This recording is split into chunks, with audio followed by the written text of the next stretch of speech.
Bismillahirrahmanirrahim. Assalamualaikum warahmatullahi wabarakatuh.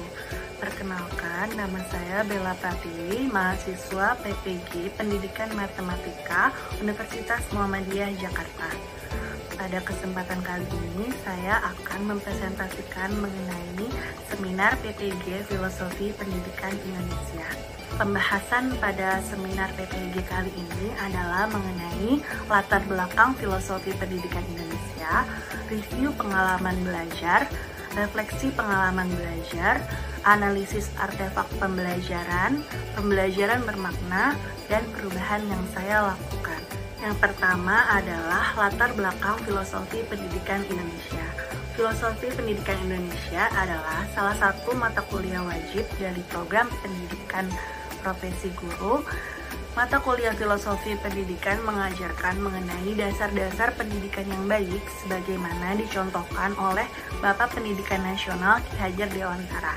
Mata kuliah ini mengarahkan guru untuk dapat memahami hakikat pendidikan yang sejati untuk dapat mendidik generasi bangsa ini. Review pengalaman belajar.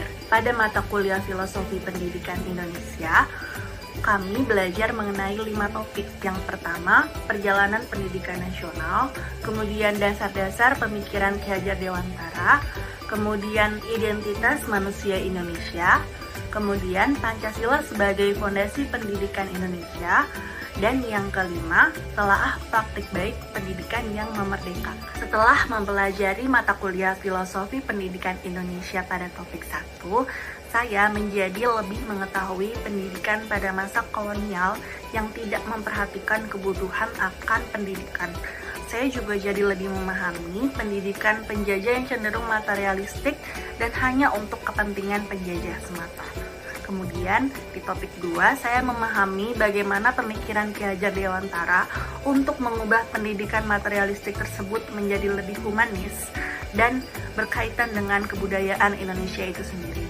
Gagasan pemikiran Ki Hajar Dewantara yaitu mendidik dengan cara menuntun sesuai kodrat alam dan kodrat zaman, sehingga individu dapat menjadi individu yang bahagia dan sejahtera bagi dirinya dan masyarakat sekitar. Setelah mempelajari topik 3, saya menjadi lebih memahami pandangan menjadi manusia Indonesia, yaitu dengan keberagaman suku bangsa, agama, budaya. Saya juga belajar bahwa seharusnya dengan pendidikan tersebut kita dapat lebih menghargai kekayaan budaya dan dapat mempersatukan berbagai latar belakang. Kemudian pada topik 4, saya menyadari bahwa Pancasila adalah fondasi yang penting dalam membangun pendidikan. Profil pelajar Pancasila harus terus ditumbuhkan untuk dapat mencapai tujuan pendidikan yang memerdekakan setiap individu. Kemudian dalam refleksi pengalaman belajar ini, saya memilih untuk merefleksi lebih lanjut mengenai topik 5, yaitu telaah praktik baik pendidikan yang memerdekakan. Dalam topik 5, saya menyadari bahwa bangsa ini sudah lama merdeka, namun pendidikan yang memerdekakan belum sepenuhnya tercapai.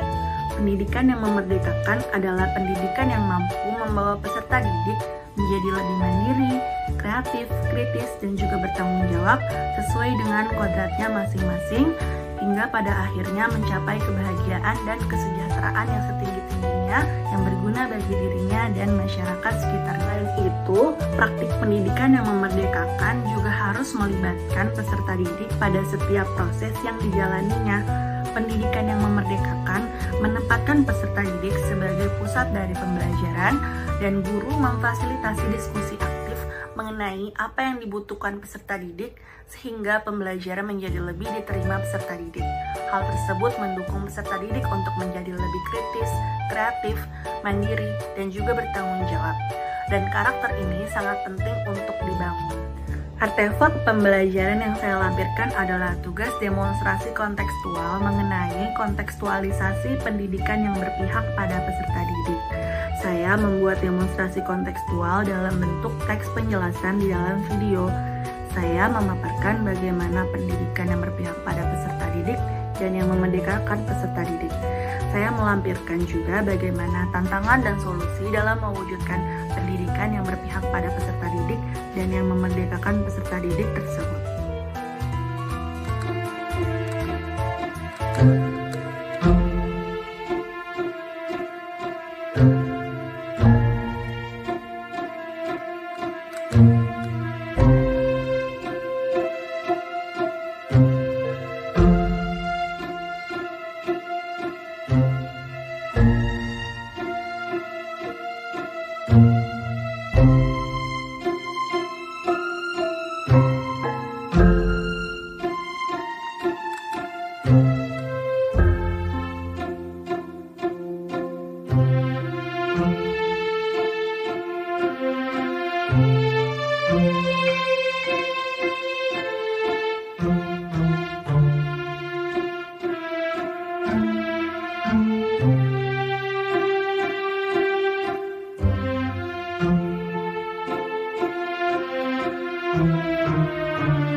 Makna yang saya dapat melalui pembelajaran mata kuliah ini adalah saya mendapat ilmu baru mengenai praktik baik pendidikan yang memerdekakan bagi peserta didik.